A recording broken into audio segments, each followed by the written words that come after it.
বড়দিন মানেই আলো, আনন্দ আর শান্তির উৎসব, এমনটাই আমরা ধরে নিতে ভালোবাসি। কিন্তু কল্পনা করুন, ঠিক এই পবিত্র সন্ধ্যাতেই যদি মানুষের ভেতরের অন্ধকার মুখোমুখি দাঁড়ায় তার নিজের বিবেকের সঙ্গে। রোল সাউন্ড গপ্পর এই বিশেষ ক্রিসমাস স্পেশাল পর্বে আমরা নিয়ে এসেছি আ ক্রিসমাস মার্ডার, রবার্ট লুই স্টিভেনসনের গল্প মার্কহাইম অবলম্বনে, যার বাংলা রূপান্তর করেছেন সম্মান রায়। এটি এমন এক গল্প যেখানে বড়দিনের পরিচিত পরিবেশ ধীরে ধীরে অচেনা হয়ে উঠতে শুরু করে। আলো ঝলমলে মুহূর্তের ফাঁকে ফাঁকে জমে ওঠে এক অদ্ভুত নিস্তব্ধতা, আর সেই নীরবতার মধ্যেই দর্শক শ্রোতাকে টেনে নিয়ে যায় গল্পের অজানা পথে। এই বড়দিনে রোল সাউন্ড গপ্পর সঙ্গে থাকুন এক ভিন্ন স্বাদের রহস্য অভিজ্ঞতায়, যেখানে সব প্রশ্নের উত্তর সামনে আসে না, আর সব ঘটনার ব্যাখ্যাও সহজ নয়। শুরু হচ্ছে আ ক্রিসমাস মার্ডার। আপনারা যদি আমাদের পর্বগুলি স্পটিফাই, অ্যাপল মিউজিক বা অ্যামাজন প্রাইম মিউজিকে শুনে থাকেন, তাহলে অবশ্যই আমাদের পডকাস্টটিকে ফলো করে দিন, আর আমাদের ইউটিউব চ্যানেলটিকেও সাবস্ক্রাইব করে দিন, কারণ প্রতিটি এপিসোড কিন্তু এক সপ্তাহ আগেই আপনারা ইউটিউবে পেয়ে যাবেন।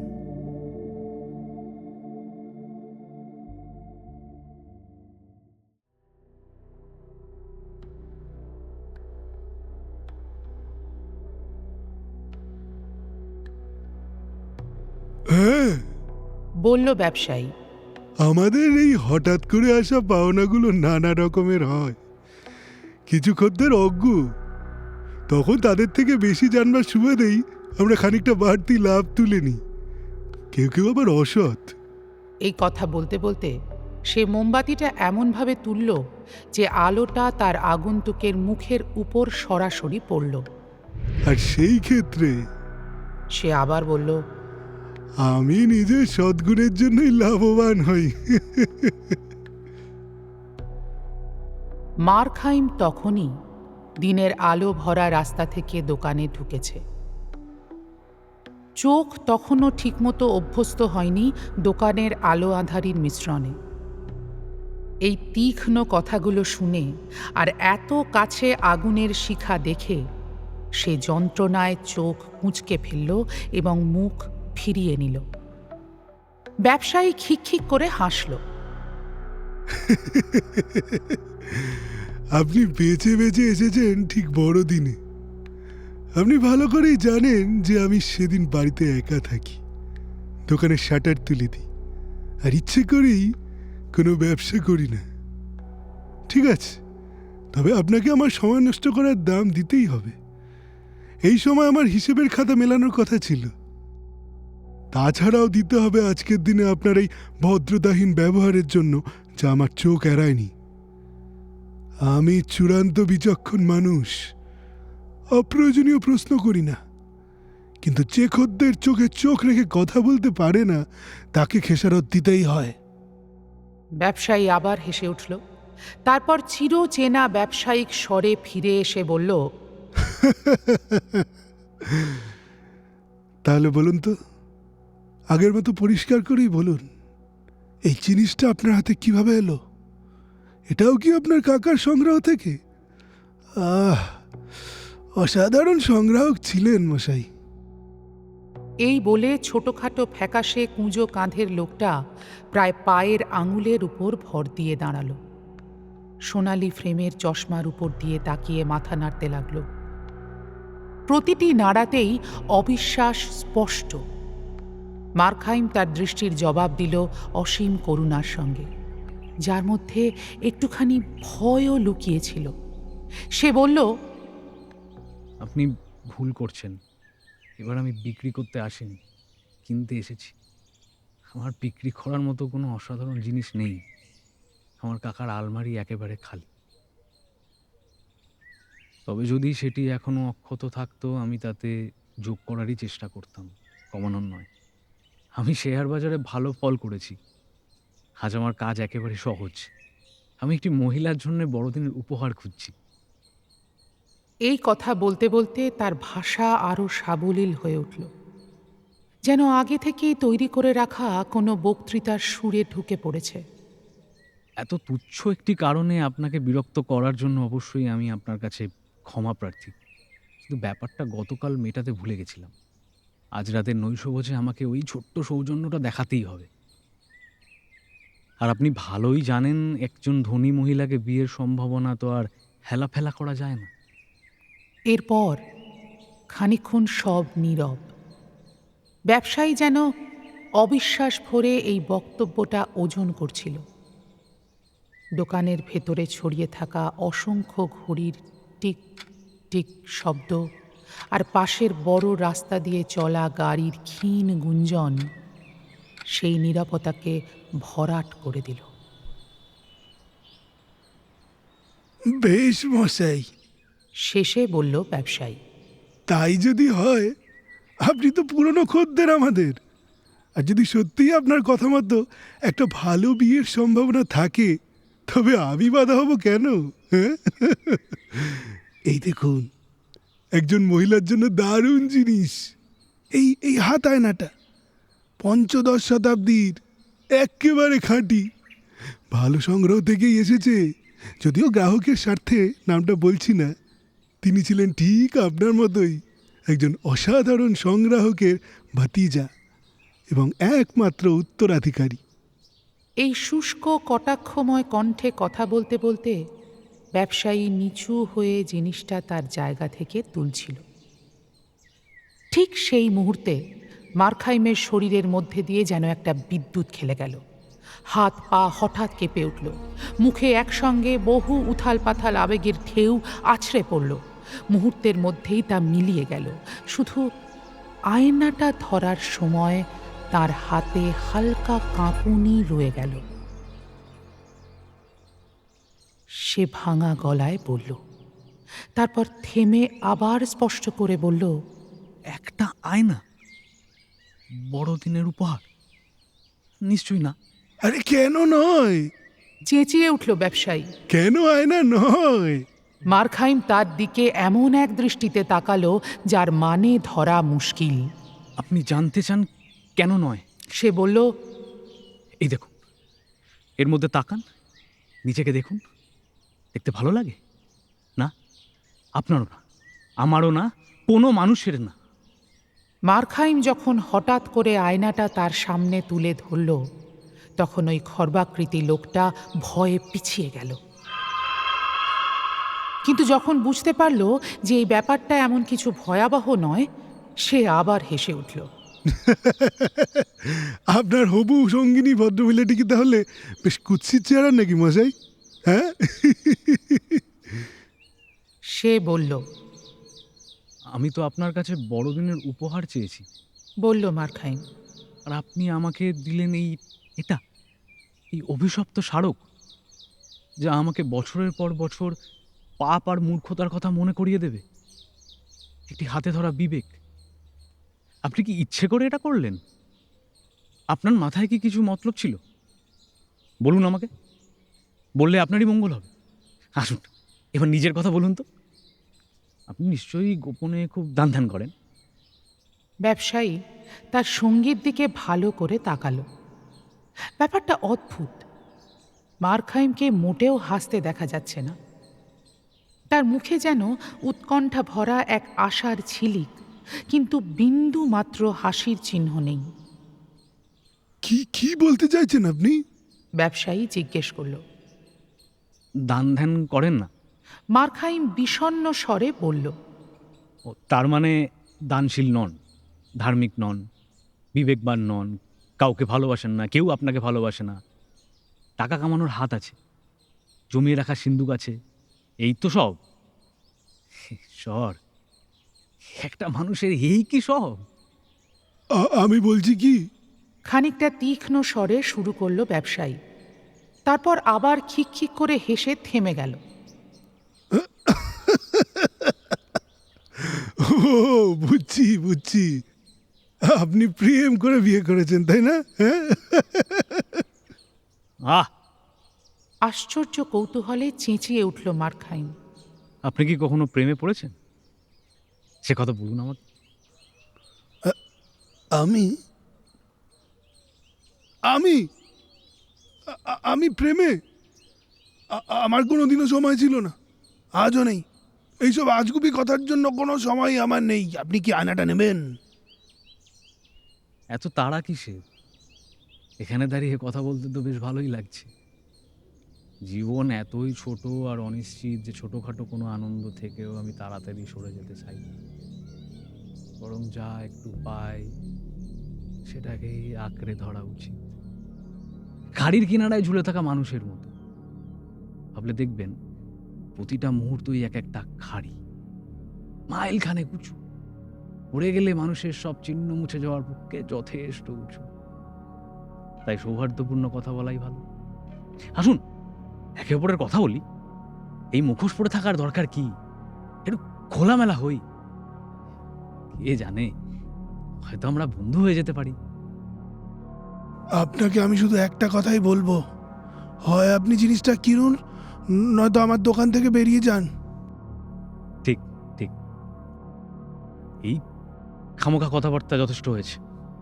এবার কাজে আসি। একটু অন্য কিছু দেখান। ব্যবসায়ী আবার ঝুঁকল, এইবার আয়নাটা আবার তাকের উপর ফিরিয়ে রাখার জন্য। তা করতে গিয়ে তার পাতলা সোনালি চুল চোখের উপর ঝুলে পড়ল। মারখাইম একটু কাছে এগিয়ে এলো, তার ওভারকোটের পকেটে এক হাত ঢোকানো। সে বুক ভরে শ্বাস নিল। একই সঙ্গে তার মুখে একসাথে বহু আবেগ ভেসে উঠল, ভয়, আতঙ্ক আর দৃঢ় সংকল্প, মোহ আর শারীরিক বিতৃষ্ণা। ওপরের ঠোঁটটা হালকা তুলে ধরতেই তার দাঁতগুলো দেখা গেল। এই যে, এইটা হয়তো আপনার পছন্দ হতে পারে, দেখুন তো। বলল ব্যবসায়ী। আর ঠিক তখনই সে যখন উঠে দাঁড়াতে শুরু করেছে, মারখাইম পেছন থেকে ঝাঁপিয়ে পড়ল তার শিকারের উপর। লম্বা শলাকার মতো ছুরিটা ঝলকে উঠল, তারপর নেমে এলো। ব্যবসায়ী মুরগির মতো ছটফট করতে লাগলো, তাকের সঙ্গে কপাল ঠুকে তারপর গড়িয়ে পড়ল মেঝেতে একটা পিণ্ডের মতো। সে দোকানে সময় যেন অসংখ্য ছোট ছোট কণ্ঠস্বর নিয়ে কথা বলছিল। এইসব কণ্ঠ একসঙ্গে এক এক সেকেন্ডে গুনছিল জটিল এক টিকটিকির সঙ্গীতে।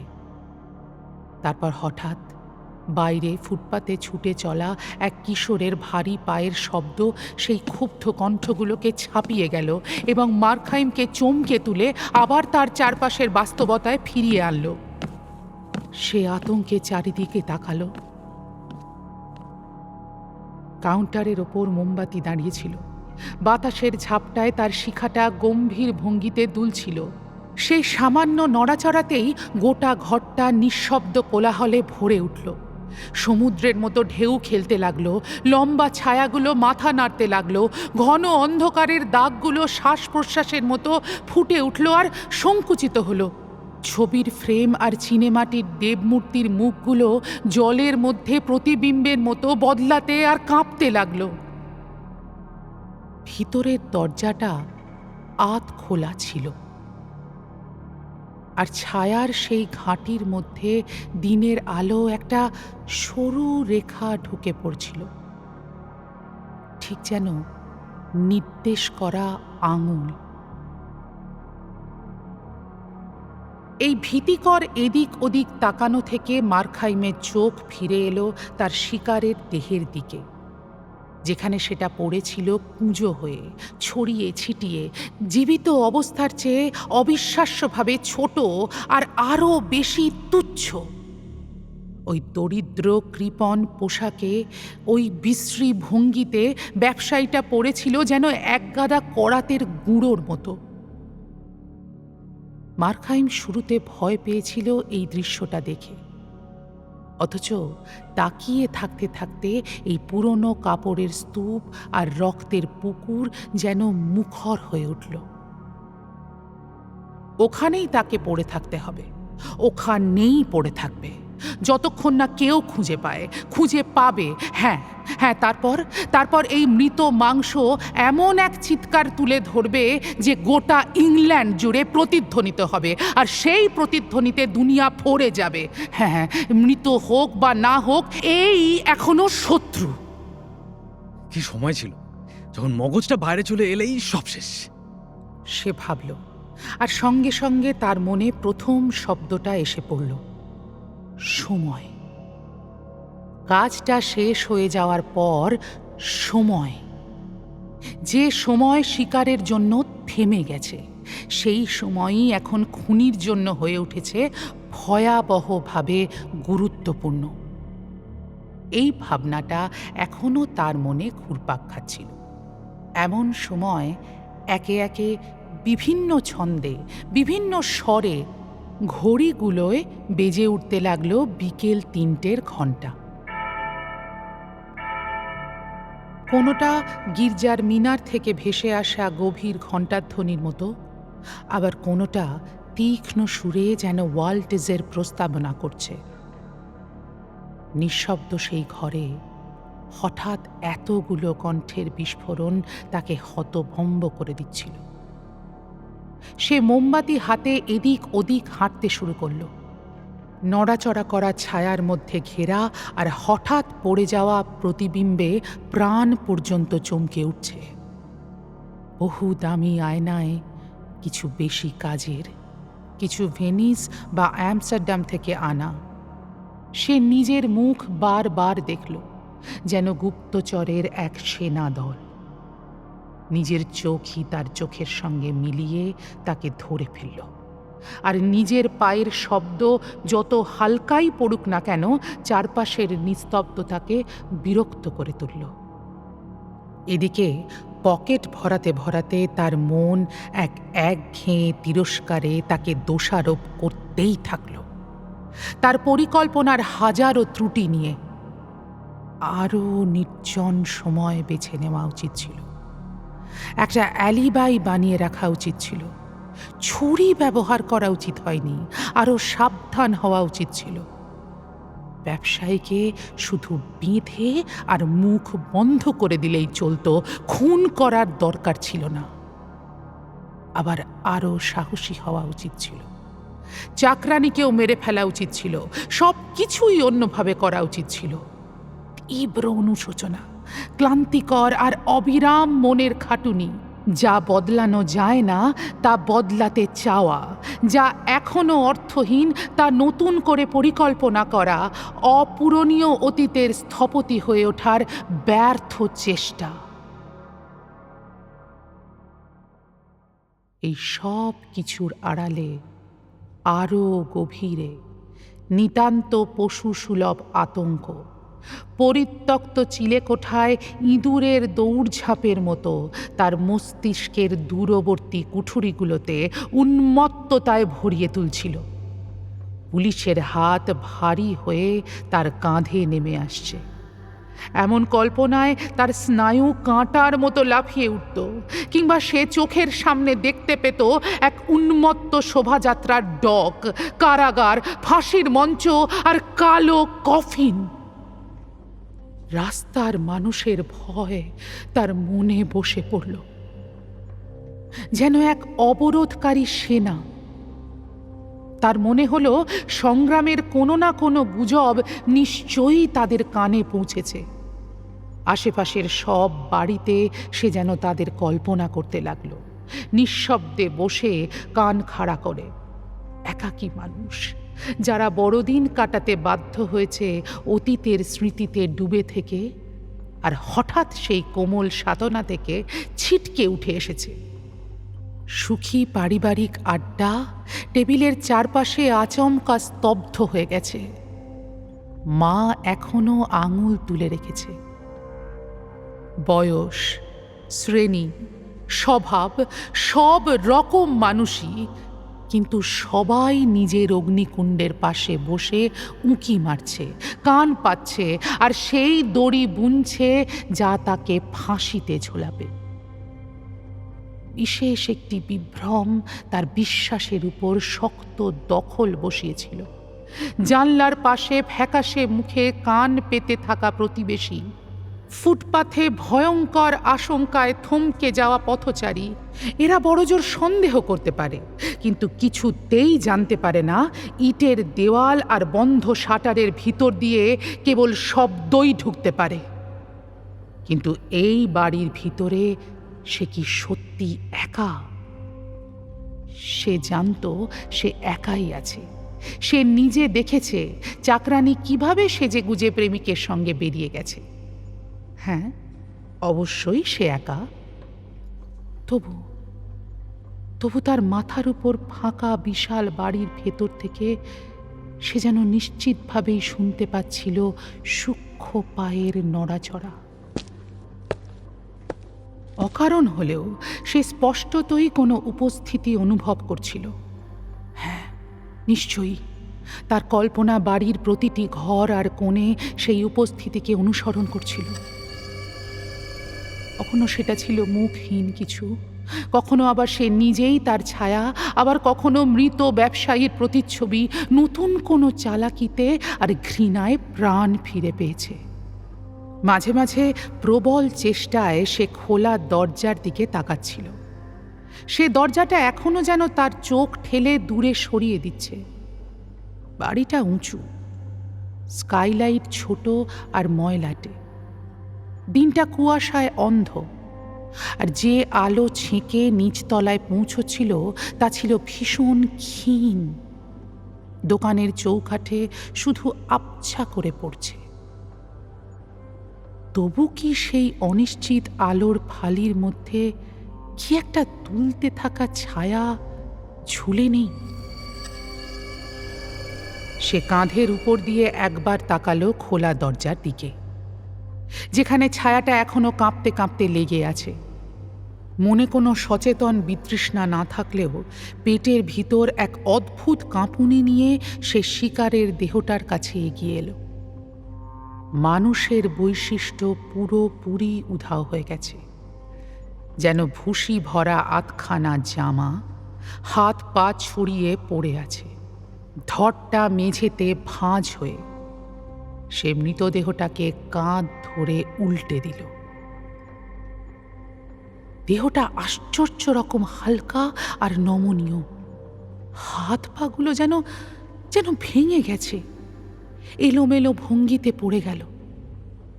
মুখে আর কোনো অভিব্যক্তি নেই, কিন্তু মোমের মতো ফ্যাকাশে, আর এক কপালের কাছে ভয়ঙ্করভাবে রক্তে মাখামাখি। মার্খাইমের কাছে এটি ছিল পুরো বিষয়ের একমাত্র অস্বস্তিকর দিক। মুহূর্তেই সে ফিরে গেল বহু বছর আগের এক স্মৃতিতে, একটা মাছ ধরা গ্রামের মেলার দিনে। ধূসর দিন, তীক্ষ্ণ হাওয়া, রাস্তায় ভিড়, তামার বাদ্যের চেঁচামেচি, ঢোলের গম্ভীর আওয়াজ, গানের বাদকের নাসালো কণ্ঠ, আর এক ছোট্ট ছেলে ভিড়ের মধ্যে মাথা পর্যন্ত ডুবে, কৌতূহল আর ভয়ের মাঝখানে দুলতে দুলতে এদিক ওদিক ঘুরছে। শেষে প্রধান জমায়েতের জায়গায় বেরিয়ে সে দেখল এক সারি তাঁবু আর বিশাল পর্দা, ভয়ঙ্করভাবে আঁকা, কৃত্রিম রঙে রাঙানো সব ছবি। ব্রাউনরিক ও তার শিক্ষানবিশ, ম্যানিং দম্পতি ও তাদের খুন করা অতিথি, থাটেলের মরণ পাকড়ে ওয়্যার, আর আরও বহু কুখ্যাত অপরাধের দৃশ্য। সব কিছু ছিল যেন বিভ্রমের মতো স্পষ্ট। সে আবার সেই ছোট ছেলেটাই হয়ে গেল, আবার তাকিয়ে রইল একই শারীরিক বিতৃষ্ণা নিয়ে সেই জঘন্য ছবিগুলোর দিকে। ঢোলের আওয়াজে এখনো সে হতবাক। সেদিনের সঙ্গীতের একটা সুর হঠাৎ তার মনে ফিরে এলো, আর সেই সঙ্গে এই প্রথমবার তার মধ্যে একটা বমি বমি ভাব জাগল। তবে এই ভাবনাগুলো থেকে পালিয়ে না গিয়ে বরং মুখোমুখি হওয়াই বেশি বুদ্ধিমানের কাজ। মৃত মুখটার দিকে সে আরও দৃঢ়ভাবে তাকালো। নিজের অপরাধের প্রকৃতি আর ব্যাপ্তি উপলব্ধি করতে মনকে শক্ত করল। অল্প কিছুক্ষণ আগেও এই মুখটা অনুভূতির সঙ্গে সঙ্গে বদলাত। এই ফ্যাকাশে ঠোঁট কথা বলতো, এই দেহ নিয়ন্ত্রিত শক্তিতে টকবক করত। আর এখন তারই হাতে এই জীবনের টুকরোটা থেমে গেছে, ঠিক যেমন ঘড়ির কারিগর আঙুল ঢুকিয়ে দোলটা থামিয়ে দেয়। কিন্তু এই যুক্তি বৃথাই গেল। তার মধ্যে কোনো গভীর অনুশোচনা জাগল না। যে হৃদয় অপরাধের ছবির সামনে কেঁপে উঠেছিল, সেই হৃদয় বাস্তব অপরাধের সামনে নির্বিকার রইল।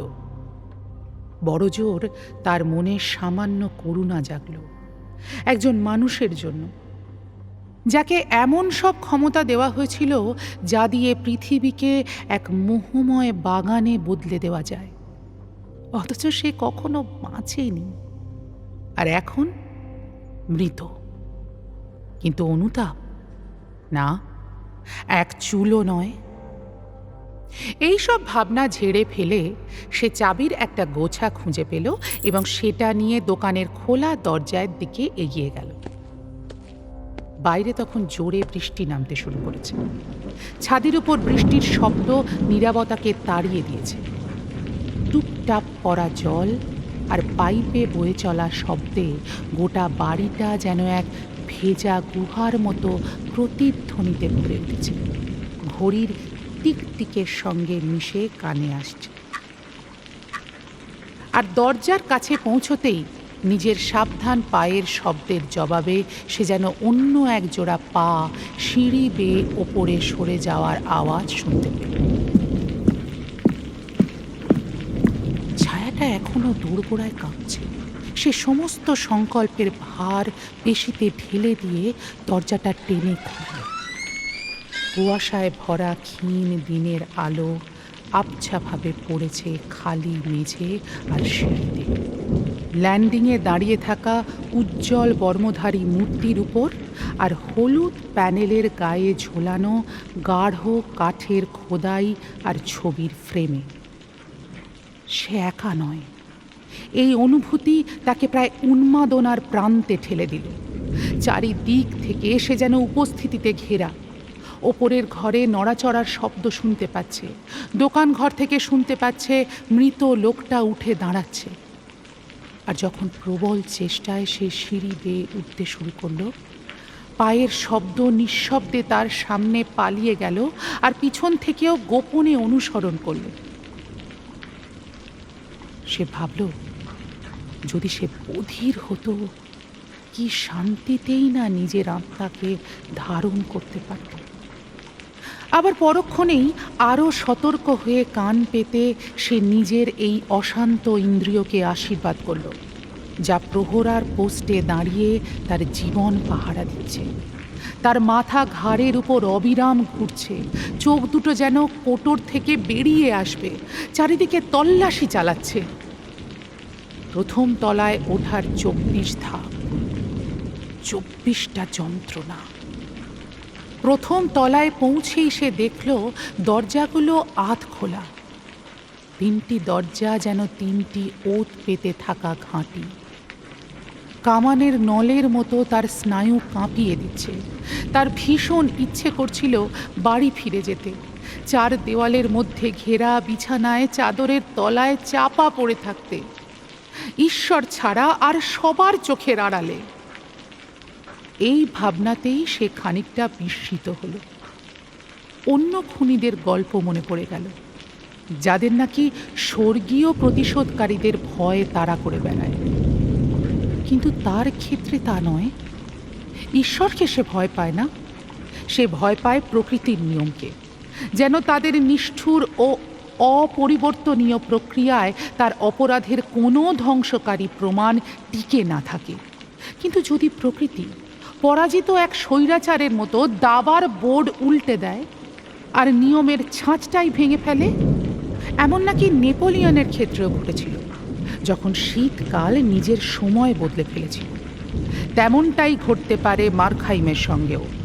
ঠাসা দেওয়ালগুলো হঠাৎ স্বচ্ছ হয়ে যেতে পারে, কাঁচের মৌচাকে মৌমাছির মতো তার কাজকর্ম প্রকাশ করে দিতে পারে, শক্ত মেঝের তক্তা তার পায়ের নিচে চোরা বালির মতো ঢুকে যেতে পারে। আর হ্যাঁ, আরও সাধারণ দুর্ঘটনাও হতে পারে যা তাকে ধ্বংস করবে। যেমন বাড়িটা যদি ভেঙে পড়ে আর তাকে শিকারের দেহের পাশে বন্দি করে ফেলে, কিংবা পাশের বাড়িতে আগুন লাগলে দমকল বাহিনী চারিদিক থেকে তাকে ঘিরে ফেলতে পারে। ড্রয়িং রুমে নিরাপদে ঢুকে দরজা বন্ধ করতেই সে বুঝল আতঙ্ক কিছুটা সরে গেছে। ঘরটা প্রায় খালি, কার্পেট পর্যন্ত নেই। প্যাকিং বক্স আর বেমানান আসবাব ছড়িয়ে ছিটিয়ে রয়েছে। কয়েকটা বড় পিয়ার গ্লাসে সে নিজেকে নানা কোণ থেকে দেখল, মঞ্চে দাঁড়ানো অভিনেতার মতো। অনেক ছবি, কিছু ফ্রেম, কিছু ফ্রেম ছাড়া, দেওয়ালের দিকে মুখ করে রাখা। চমৎকার শেপটন সাইডবোর্ড,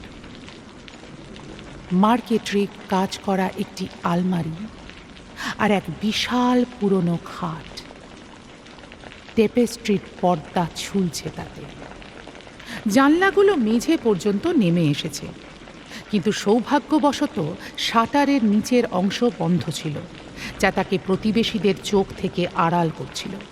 এখানেই মার্খাইম একটি প্যাকিং বক্স টেনে আলমারির সামনে বসালো এবং চাবিগুলোর মধ্যে থেকে সঠিক চাবিটা খুঁজতে শুরু করল। কাজটা ছিল দীর্ঘ আর বিরক্তিকর। চাবি অনেক, কিন্তু আলমারিতে আদৌ কিছু আছে কিনা তার নিশ্চয়তা নেই, অথচ সময় দ্রুত উড়ে যাচ্ছে। তবে এই নিবিড় কাজই তাকে শান্ত করল। কিছুক্ষণ পর দূর থেকে গির্জার একটি পিয়ানোতে প্রার্থনার সুর ভেসে এল।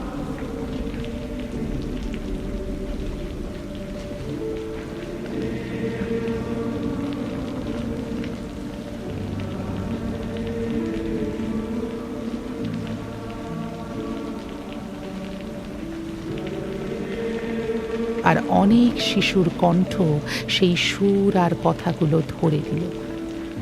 কি গাম্ভীর্য, কি স্বস্তি সেই সুরে, কি টাটকা সেই কচি কণ্ঠগুলো। চাবি বাজতে বাজতে মার্খাইম হাসি মুখে সেদিকে কান পাতল, আর তার মন ভরে উঠল মিলিয়ে যাওয়া ভাবনা আর ছবিতে। গির্জাগামী শিশু, বিশাল অর্গ্যানের ধ্বনি, মাঠে ছুটে বেড়ানো বাচ্চারা, ঝর্নার ধারে স্নান, কাঁটা ঝোপে ভরা প্রান্তরে ঘোরাঘুরি, বাতাসে আর মেঘে ভরা আকাশে ঘুড়ি ওড়ানো, তারপর স্তবকের আরেকটি ছন্দে আবার ফিরে এলো গির্জায়। এইভাবে একদিকে কাজে ব্যস্ত আর অন্যদিকে অন্যমনস্ক হয়ে বসে থাকতে থাকতে হঠাৎ সে চমকে উঠে দাঁড়ালো।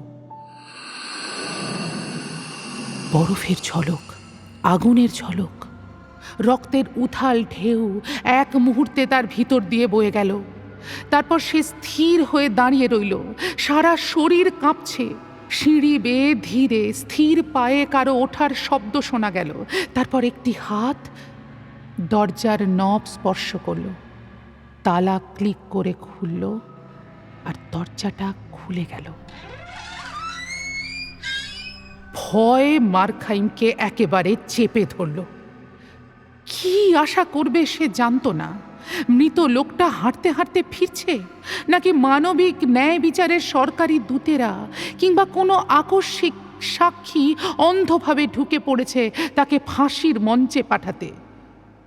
কিন্তু যখন একখানা মুখ দরজার ফাঁক দিয়ে ঢুকে ঘরটা একবার দেখে নিল, তার দিকে তাকালো, মাথা নাড়ল, বন্ধু সুলভ চেনা জানা হাসি হাসল, তারপর আবার সরে গেল এবং দরজাটা বন্ধ করে দিল। তখন তার নিয়ন্ত্রণ ভেঙে ভয়ে এক কর্কশ চিৎকার হয়ে বেরিয়ে এলো।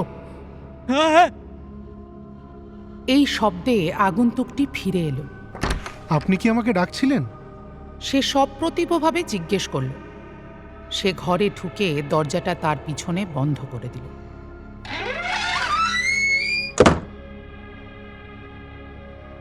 মার্কহাইম স্থির হয়ে দাঁড়িয়ে সমস্ত দৃষ্টি দিয়ে তার দিকে তাকিয়ে রইল। হয়তো তার চোখের উপর কোনো ঝাপসা পর্দা পড়েছিল, কিন্তু আগন্তুকের অবয়ব দোকানের দুলতে থাকা মোমবাতির আলোয় দেব মূর্তির মতো বদলাতে আর কাঁপতে লাগল। কখনো মনে হলো সে লোকটাকে চিনে, আবার কখনো মনে হলো তার সঙ্গে নিজেরই অদ্ভুত সাদৃশ্য রয়েছে। আর সব সময়ই জীবন্ত আতঙ্কের ভারী পিণ্ডের মতো তার বুকে চেপে ছিল ওই দৃঢ় বিশ্বাস, এই সত্তা পৃথিবীর নয়, ঈশ্বরেরও নয়। তবু সেই প্রাণীটির মধ্যে ছিল আশ্চর্য এক সাধারণত্বের ছাপ। সে হাসি মুখে মার্কহাইমের দিকে তাকিয়ে দাঁড়িয়েছিল, আর যখন সে বলল, আপনি বোধহয় টাকাটা খুঁজছেন, তার স্বর ছিল দৈনন্দিন ভদ্রতার মতোই স্বাভাবিক। মার্কহাইম কোনো উত্তর দিল না। আমি আপনাকে সতর্ক করে দিই, আগন্তুক আবার বলল, চাকরানি আজ স্বাভাবিকের চেয়ে আগেই তার প্রেমিকের কাছ থেকে ফিরছে, আর শিগগিরই সে এখানে এসে পড়বে। যদি এই বাড়িতে মিস্টার মার্কহাইমকে পাওয়া যায়, তাহলে তার পরিণতি কি হবে তা আপনাকে আলাদা করে বলে দিতে হবে না নিশ্চয়ই। আপনি আমাকে চেনেন? খুনি চেঁচিয়ে উঠল। আগন্তুকটি হাসল। অনেকদিন ধরেই আপনি আমার প্রিয়, আর বহুদিন ধরেই আপনাকে লক্ষ্য করেছি, বহুবার সাহায্যও করতে চেয়েছি। আপনি কি মার্কহাইম চেঁচিয়ে উঠল। শয়তান? আমি যাই হই না কেন, আমি যে সাহায্য করতে চাইছি তার উপর এর কোনো প্রভাব পড়ে না। পড়ে, নিশ্চয়ই পড়ে। আপনার সাহায্য নেব না, কখনো না। আপনার কাছ থেকে নয়। আপনি এখনো আমাকে চেনেন না। ঈশ্বরকে ধন্যবাদ, আপনি আমাকে চেনেন না। আমি আপনাকে চিনি, আগন্তুক বলল, কণ্ঠে যেন কঠোর স্নেহ, বা বলা ভালো দৃঢ়তা। আপনাকে আত্মা পর্যন্ত চিনি। আমাকে চেনেন? কিভাবে? আমার জীবন তো আমার নিজের কাছেই ব্যঙ্গ আর অপবাদ। আমি নিজের প্রকৃতির বিরুদ্ধে বেঁচে থেকেছি। সবাই তাই করে। সব মানুষই এই মুখোশের চেয়ে ভালো, যা ধীরে ধীরে তাদের ঢেকে ফেলে আর দম বন্ধ করে দেয়। আপনি দেখবেন, জীবন সবাইকে এমনভাবে টেনে নিয়ে যাচ্ছে, ঠিক যেন দুষ্কৃতীরা কাউকে ধরে চাদরে মুড়ে নিয়ে যাচ্ছে। যদি তাদের নিজেদের নিয়ন্ত্রণ থাকতো, যদি আপনি তাদের মুখ দেখতে পেতেন, তাহলে তারা একেবারেই অন্যরকম হতো। তারা কোনো নায়ক বা সাধুর মতোই উজ্জ্বল হয়ে উঠত। আমি অধিকাংশ মানুষের চেয়ে খারাপ। আমার আসল সত্তা চাপা পড়ে গেছে। আমার অজুহাত শুধু আমি আর আমার ঈশ্বর জানি। কিন্তু সঠিক সময় পেলে আমি নিজেকে প্রকাশ করতে পারতাম। আমার কাছে? আগন্তুক জিজ্ঞেস করল। আপনার কাছেই সবার আগে করতাম। ভেবেছিলাম আপনি বুদ্ধিমান। ভেবেছিলাম যেহেতু আপনার অস্তিত্ব আছে, আপনি মন পড়তে পারবেন, আর আপনি আমাকে বিচার করবেন আমার কাজ দিয়ে। ভাবুন তো, আমার কাজ দিয়ে। আমি জন্মেছি আর বেঁচে আছি দৈত্যদের দেশে। জন্মের পর থেকেই পরিস্থিতির সেই দৈত্যরা আমার কবজি ধরে টেনে নিয়ে গেছে, আর আপনি আমাকে বিচার করবেন আমার কাজ দিয়ে। আপনি কি ভিতরে তাকাতে পারেন না? বুঝতে পারেন না যে মন্দ আমার কাছে ঘৃণার? আমার ভেতরে যে বিবেকের স্পষ্ট লেখা আছে তা কি দেখতে পান না? আপনি কি আমাকে এমন কিছু হিসেবে পড়তে পারেন না যা মানবতার মতোই সাধারণ? যেমন একজন অনিচ্ছুক পাপী। এইসব কথা খুব আবেগ দিয়ে বলা হয়েছে, কিন্তু এগুলো আমার বিষয় নয়। যতক্ষণ আপনি সঠিক দিকেই এগোচ্ছেন, আপনাকে কোন বাধ্যতায় টেনে আনা হয়েছে তাতে আমার বিন্দুমাত্র আগ্রহ নেই। কিন্তু সময় উড়ে যাচ্ছে, চাকরানি দেরি করছে, ভিড়ের মুখের দিকে তাকাচ্ছে, হোর্ডিংয়ের ছবিগুলো দেখছে, তবু সে ক্রমশ কাছে এগিয়ে আসছে, যেন ফাঁসির মঞ্চটাই বড়দিনের রাস্তায় হেঁটে আপনার দিকে এগিয়ে আসছে। আমি কি আপনাকে সাহায্য করব? আমি যে সব জানি, আমি কি আপনাকে বলবো টাকাটা কোথায়? কি দামে? বড়দিনের উপহার হিসেবে আমি এই সাহায্য দিচ্ছি।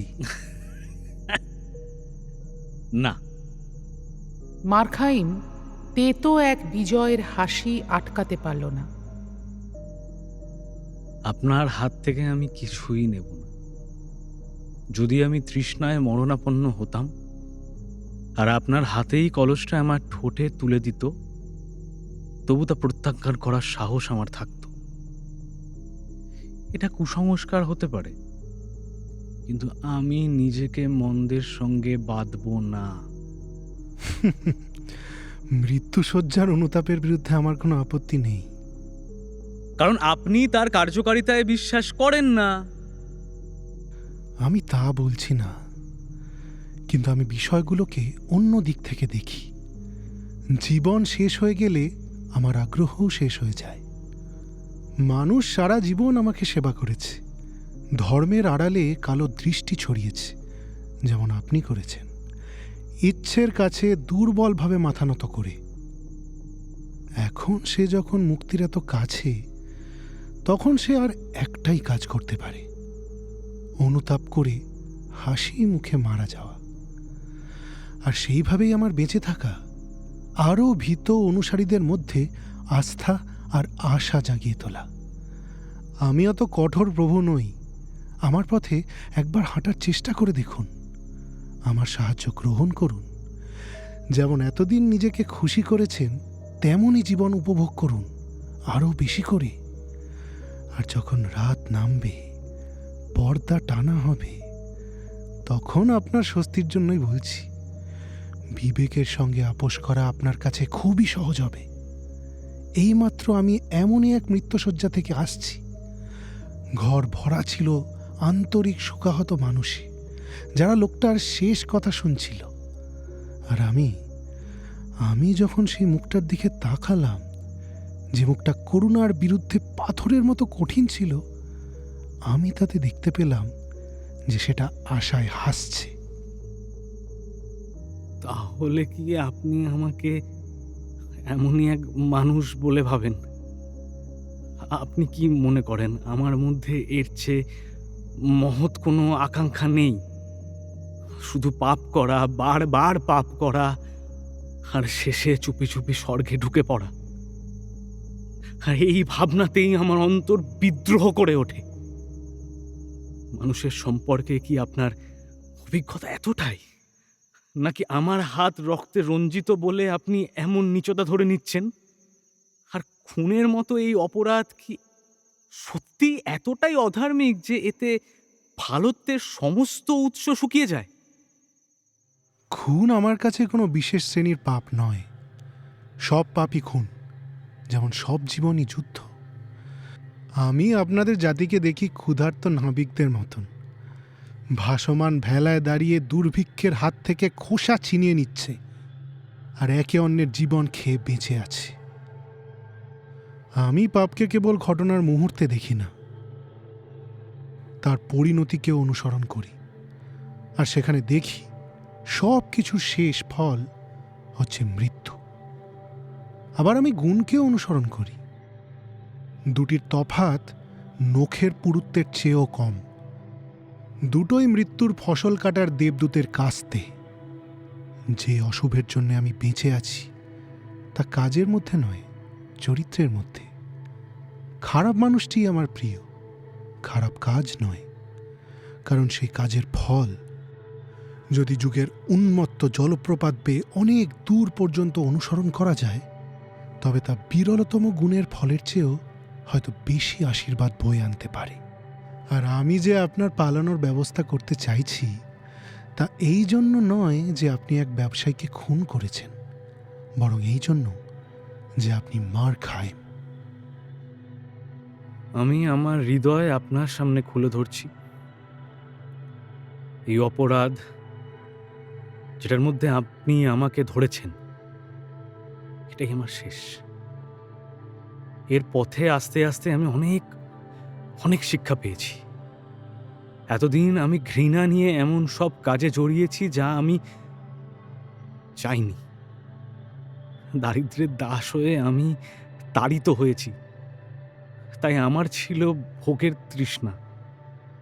কিন্তু আজ এই কাজের মধ্যে দিয়েই নিজেকে আমি বদলে যেতে দেখেছি। এই হাতগুলো হবে মঙ্গলের কর্মী, এই হৃদয়ের শান্তিতে ভরা।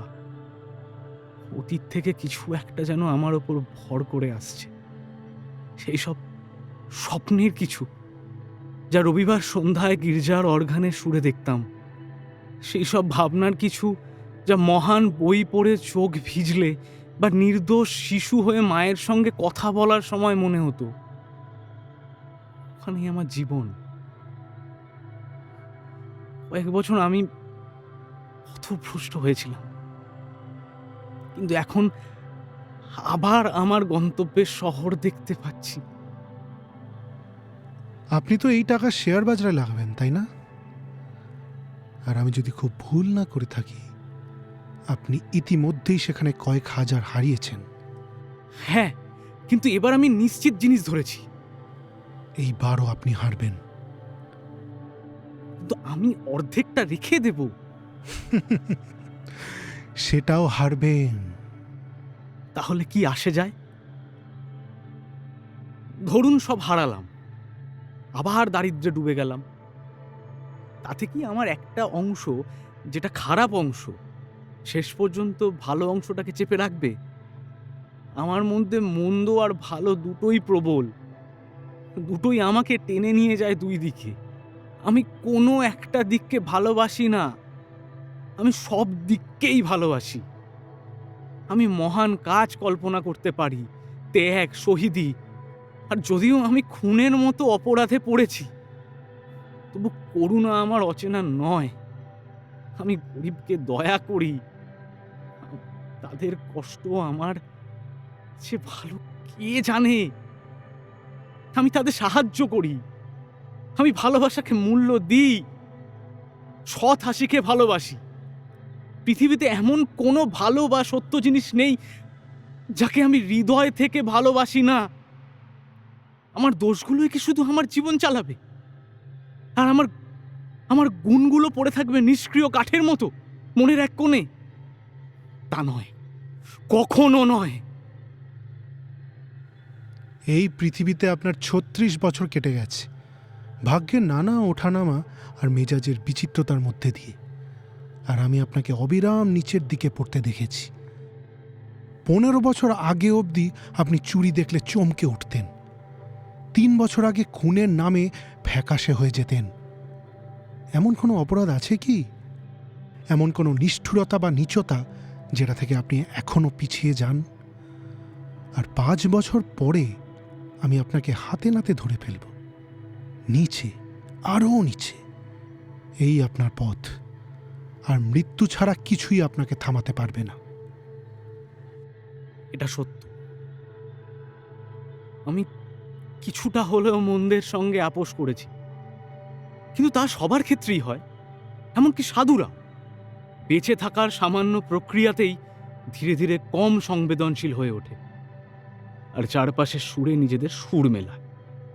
আমি আপনাকে একটা সহজ প্রশ্ন করব।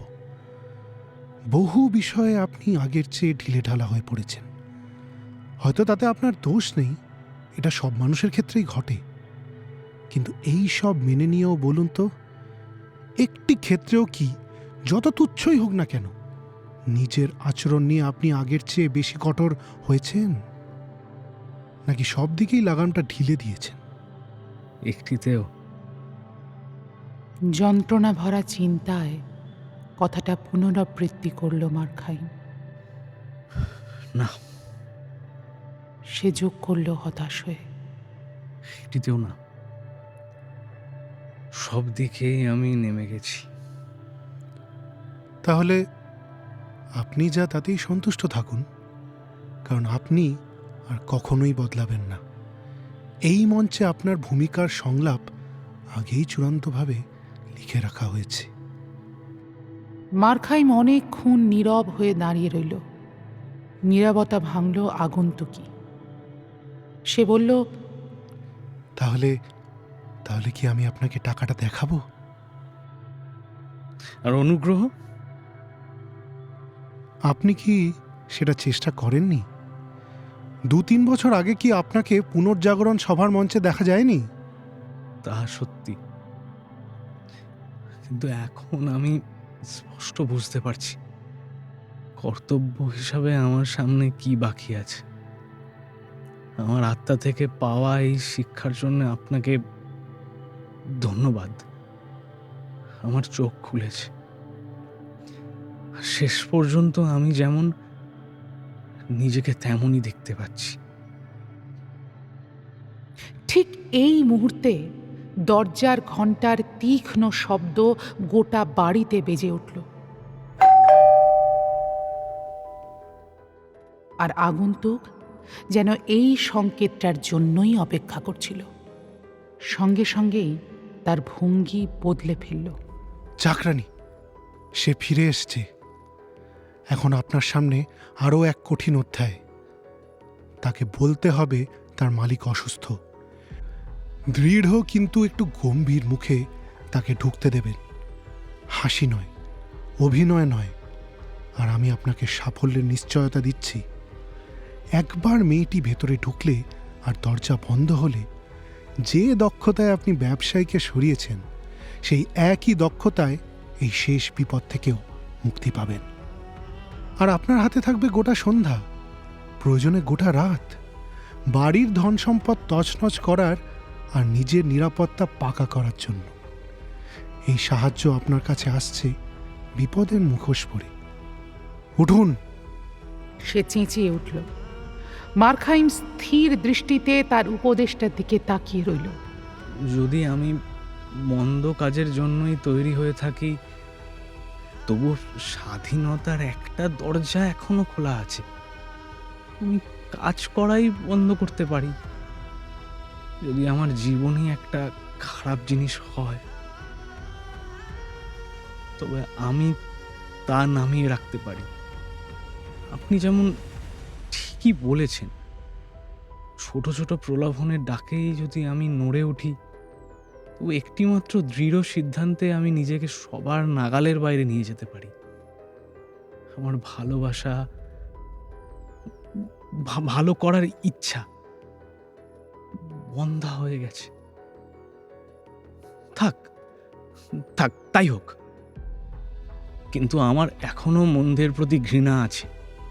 আর সেখান থেকেই আপনার যন্ত্রণাদায়ক হতাশার কারণ হয়ে আপনি দেখবেন আমি আমি শক্তি আর সাহস দুটোই টেনে আনতে পারি।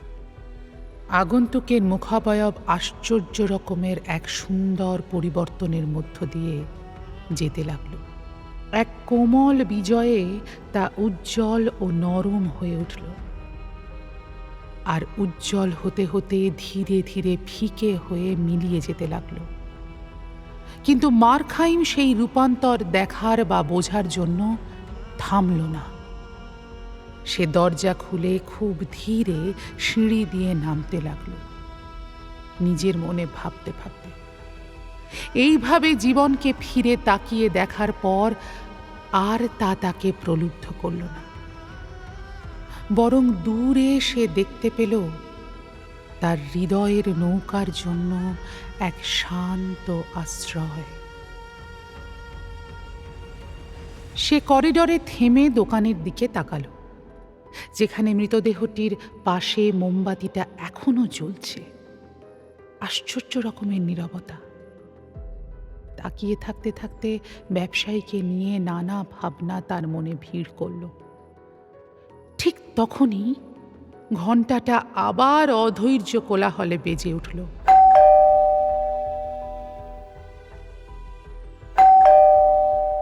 দরজার চৌকাঠে দাঁড়িয়ে সে চাকরানীর মুখোমুখি হল। মুখে যেন হালকা এক ধরনের হাসি। আপনি পুলিশ ডাকুন, আমি আপনার মালিককে খুন করেছি।